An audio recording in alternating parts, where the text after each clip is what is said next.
Pastor Adeboye, so as soon as I sat down, it was a vague answer, spiritual.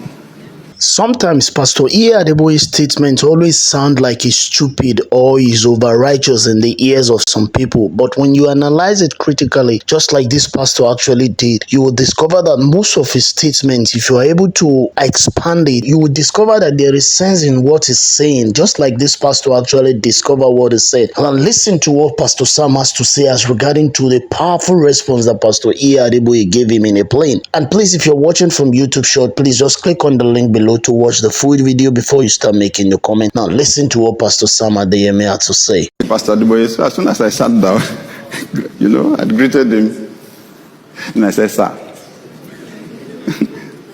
will it be okay for me to ask you questions on this flight? He said, what would I say to you now? Which excuse would I give you? Is it that I have an appointment? Or that I have a meeting? I said, good. Thank you, sir. That's fine. So I left it until the plane was in the air. Allowed him until he was free. I said, sir, just one question, sir. Just one question.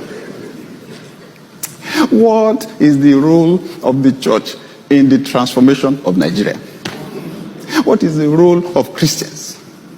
He said, let us just pray that God will give us more righteous people. I thought that was a vague answer, spiritual. But he explained it. He said, let me ask you a question. If you had a group of armed robbers and they had the opportunity to elect their leader, would they elect a policeman?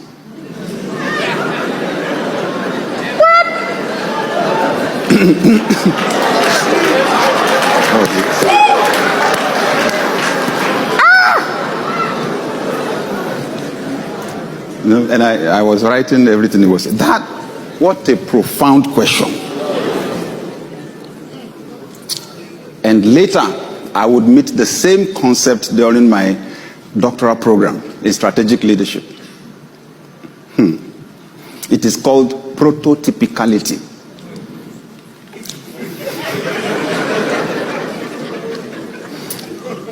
When a group has the opportunity of choosing its leader, it will choose the person that best approximates the ideal member of that group. It's amazing. It's a principle. It's amazing. It's amazing.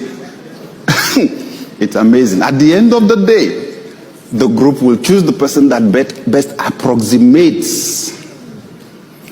So, whoa.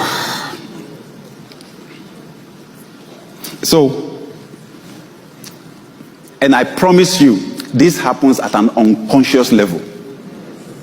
It happens at it's more about the subconscious than it is about the conscious.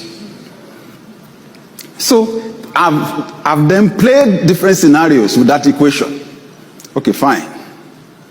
So if I was the policeman and somehow I found myself as the leader of the group, what would I do? One of two things would happen. To remain as leader of that group, I would have to become an armed robber. Or else they would either kill me or take me out.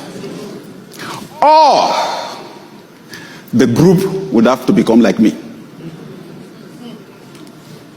That process of changing people, leading people through transformation, that is what leadership is about. And because it is difficult, that's why many leaders avoid it. They just give themselves the excuse, you know what, I'm not the one that created the problem, especially at the national level. I am not the one that created the problem, because the moment you start, I promise you, I have friends in government, good people that mean well. Their greatest challenge is mindset. And it starts from the people closest to them. I've said it before. A former governor here in Nigeria,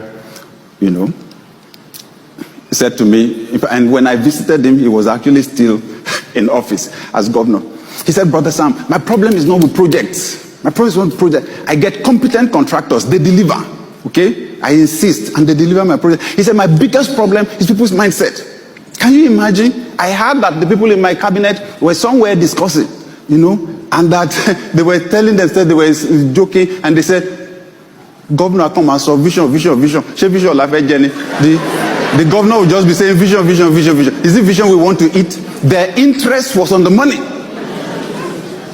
He said, these are people in my cabinet, the executive council of the state.